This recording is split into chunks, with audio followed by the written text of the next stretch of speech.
Est-ce que le marketing de réseau peut générer des revenus passifs? Voilà la question que nous allons traiter aujourd'hui dans cette interview avec Dominique So. Salut Dominique. Bonjour Jérôme, bonjour à tous, ravi de vous retrouver. Oui, merci de revenir du coup sur mon plateau. Voilà. Pour parler, continuer de parler d'intelligence financière avec cette fois-ci un focus sur le marketing de réseau. On a déjà fait une précédente vidéo là, sur le sujet et aujourd'hui, on va aller vraiment plus en profondeur sur le marketing de réseau, son modèle économique. Et justement, j'aimerais commencer par ça. Est-ce que déjà tu peux nous expliquer comment fonctionne le business model, le modèle économique d'un marketing de réseau? Mais oui, super. Et en plus, moi, je suis ravi que tu abordes ce thème, Jérôme, parce que de malentendus, que d'incompréhension.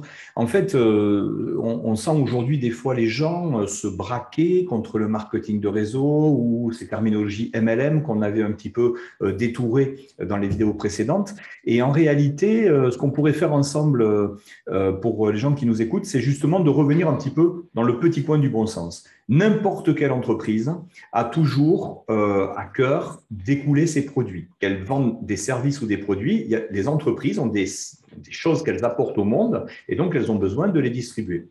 Et le marketing de réseau n'est ni plus ni moins qu'une forme de distribution qui, au lieu de s'appuyer sur des salariés ou des grossistes, des détaillants, en fait, une chaîne classique va s'appuyer sur un réseau externe de partenaires. Donc, en réalité, le marketing de réseau, c'est un véritable métier et qui répond à une véritable stratégie. Et c'est génial déjà de la part des entreprises parce que les entreprises vont pouvoir se concentrer sur leur cœur métier, c'est-à-dire mettre en route une gamme de produits, peut-être monter des outils marketing, les formations autour des produits, tout ce qui fait la logistique, le juridique, l'export, toute la logistique. Et le réseau va lui se concentrer en général localement à faire connaître la marque sur son territoire. Donc, on va dire, les rôles sont bien répartis. Et une société de marketing de réseau va redescendre en moyenne 50% de son chiffre d'affaires au réseau d'indépendants. Ce qui va permettre d'ailleurs de créer des emplois indépendants à l'international quand on est face à une marque qui veut se déployer à l'international. Ce qui fait qu'une entreprise de marketing de réseau aujourd'hui devient un vrai levier d'emploi avec des règles du jeu évidemment claires. Alors, bien sûr, Jérôme, il y a toujours voilà, des gens, il faut séparer le bon grain de l'ivraie. Dans n'importe quel métier, il y a des gens qui font du bon boulot, puis il y a des gens qui ne font pas du bon boulot. Mais ni plus ni moins que dans d'autres secteurs d'activité. Ce secteur d'activité-là, il permet de générer des emplois parce que simplement les sociétés vont externaliser une partie de leurs effectifs et permettre à des indépendants de donner suite à ces besoins de l'entreprise.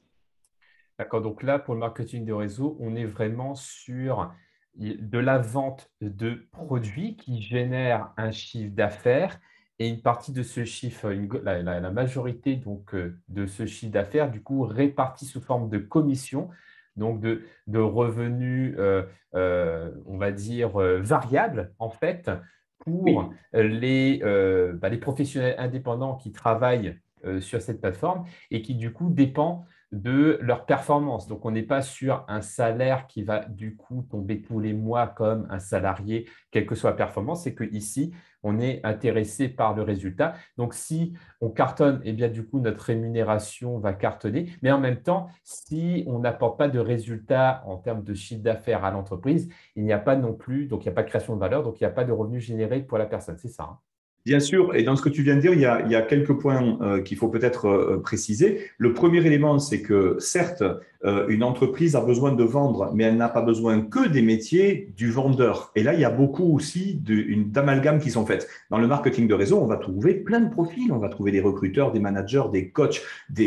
On va pouvoir avoir la même structure que dans l'entreprise. Dans l'entreprise, il y a des directeurs commerciaux. Ben, si je fais du marketing de réseau, si j'ai un profil de directeur commercial, franchement, et que j'ai un peu le goût de l'indépendance, autant que je le fasse en market de réseau. Je vais pouvoir avoir mes coms plutôt que de dépendre d'un employeur. Ce qui fait que si demain un employeur me remercie, directeur commercial, il part une main devant, une main derrière. Il a le chômage, mais ça s'arrête. Alors que là, dans cette activité-là, il va être titulaire des commissions durablement. C'est son entreprise de distribution. Donc, quand on parle de vente, j'ai plus envie de parler d'un réseau de distribution organisé avec tous les métiers qu'il faut. Les recruteurs, les animateurs réseau, les formateurs et bien sûr les vendeurs. Mais les vendeurs, c'est presque pas forcément la plus grosse partie des effectifs, étonnamment. Et l'autre point que tu as souligné, c'est les commissions. En effet, et ça, il faut s'y faire, hein, les amis. On va plus être en France, on a un petit peu de retard dans ces milieux-là parce qu'on est encore en quête de l'État-providence. On imagine qu'il y a toujours quelqu'un qui va payer. Le problème, c'est qu'il y a une réalité économique où il vaut mieux aujourd'hui se dire ne comptons pas sur l'État, mais faisons ce qu'il faut pour être créateur de valeur. Et c'est là qu'il faut être en permanence en train de se remettre en question pour se demander si on est productif. De plus en plus d'entreprises aujourd'hui sont en train de transformer les salariés en personnes soit payées à la com, soit carrément externalisées, auto-entreprises, etc. Souvent, malheureusement, ça amène de la précarité. Donc, si on ne se prépare pas et si on ne le fait pas dans le bon environnement, eh bien, on peut se trouver démuni. Donc, moi, je vous invite à tous réfléchir à la manière de devenir, comme on dit, bankable. Dès lors que vous êtes quelqu'un qui crée de la productivité pour une entreprise, ben, c'est plus la peine de chercher à être salarié, autant créer sa propre productivité et le faire à son compte, vous serez bien mieux loti.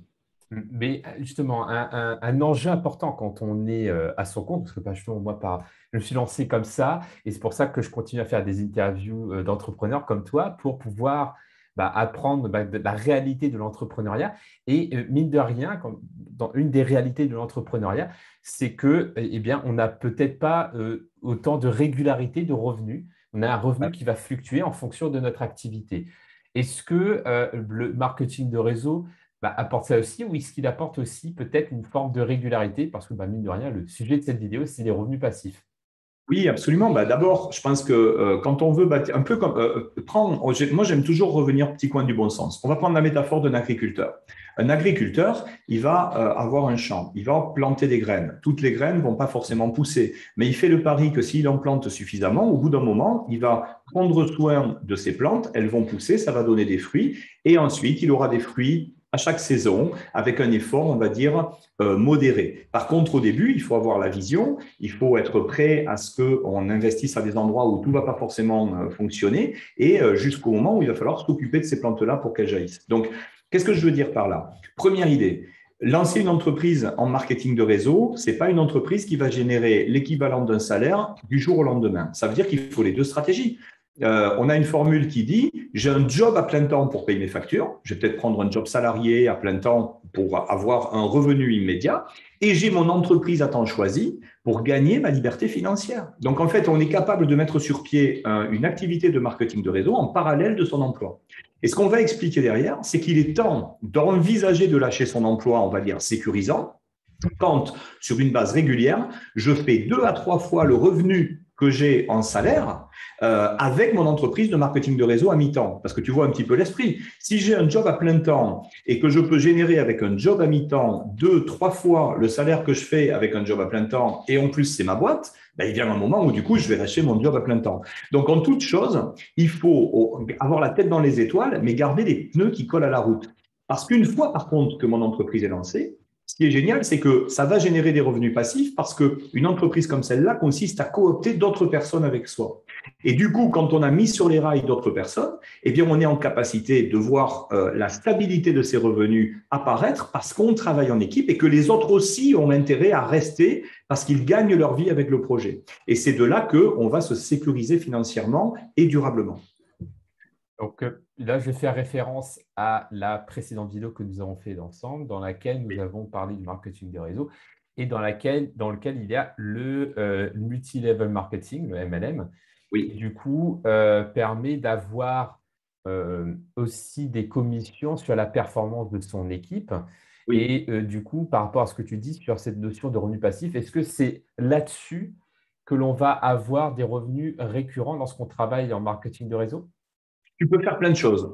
Tu vois, aujourd'hui, je dirais qu'il y a trois grands univers en termes de business plan à avoir à l'esprit. Le premier univers, c'est l'univers des ventes. Pour les gens qui veulent pas trop se casser la tête avec l'animation d'équipe, il y a des gens qui adorent la vente. Ben, la vente aujourd'hui avec le e-commerce, c'est génial parce que tu peux même encaisser des revenus même quand tu dors. Tu fais un mix, je veux dire, tu as un site internet ou un blog qui tourne et qui va savoir trouver son audience. Les gens peuvent acheter sur ton site e-commerce à toi. C'est pas toi qui t'occupes de la livraison, tu t'occupes pas de la logistique, tu n'as même pas à gérer de stock. Les gens achètent, la société livre. Donc, en fait, il y a un intermédiaire qui peut mettre en place, par exemple, peut-être des campagnes, mais après, ça devient du passif. Mieux, il y a, si tu choisis bien ton secteur d'activité, moi je travaille sur le secteur santé bien-être avec ces modèles-là, eh bien ça crée du revenu récurrent parce que si les gens aiment les produits, quand le produit est fini, eh bien, ils vont vouloir continuer à consommer. Et comme le client est lié à ton compte, eh bien, même si toi tu ne fais plus l'action, tu as quand même la commission parce que sans toi, la société n'aurait pas trouvé ce client. Donc elle va avoir la reconnaissance du ventre et elle va te rémunérer au titre de ce travail-là, dans l'espoir d'ailleurs que tu lui amènes d'autres clients. Donc c'est un cercle vertueux.